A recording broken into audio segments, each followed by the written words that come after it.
All right, quick whiteboard video here on strength to mass ratio and why it's the most important equation you can do when you're trying to reference how strong you are. Everyone always wants to be as strong as lift as much weight as they can because they see these massive humans powerlifting in the Olympics or maybe online. But more size does not always equate to more strength, and it's more important to always try to increase your own strength relative to your body weight versus just increase your muscle size, okay? Now let me explain why. So there's something, the strength to mass ratio is an equation that takes whatever pounds you lift and refers it to your own body weight by dividing the two. Now why is that important? Sometimes you'll see these massive humans take bodybuilders, for example. Their pure goal is to increase the aesthetic muscle for show and to win the contest, but you'll see these power lifters that are just big humans that can produce the most force and lift the most weight. Now, mass is crucial in force development, but you can also be lean and get super strong relative to your body weight. Think of a gymnast. So a good example of this, take a 160-pound lifter and a 200-pound lifter. They both deadlift 400 pounds. Okay, divide 400 divided by 160. You've got 2.5. Divide 400 divided by 200. You've got 2. So that means lifter A lifted 2.5 times his body weight.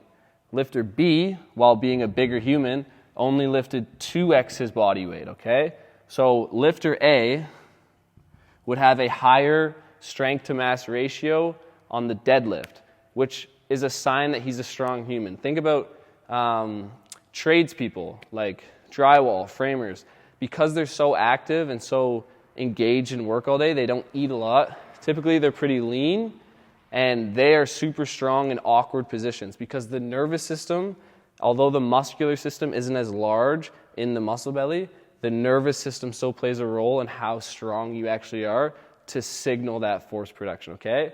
So this is just a quick breakdown. So in certain lifts, like the deadlift, let's say you're only 150 pounds, 160 pounds, whatever it might be, you always want to try to get between 1.5x and more. I would say this is beginner or good, being able to lift your own body weight for a couple reps, and then as you get to the 2.5x to 3x, that's a really high strength to mass ratio, which means you're very technically good at producing force in that lift. Now the deadlift is an exercise that recruits a lot of motor units, so take in something else like a bench press.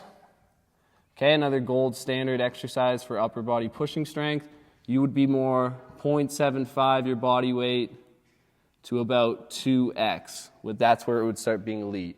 Okay, so these are kind of simple standards you can Google, and it's just another reference or reminder that just because you see someone lift a bunch of exercise or a bunch of weight in a certain exercise doesn't mean that you need to lift the exact same amount to still be considered as strong as them. You always want to refer it back to your own body weight in the gym, okay? So think more about strength to mass ratio versus just total pounds in the bar when you're referencing your strength numbers.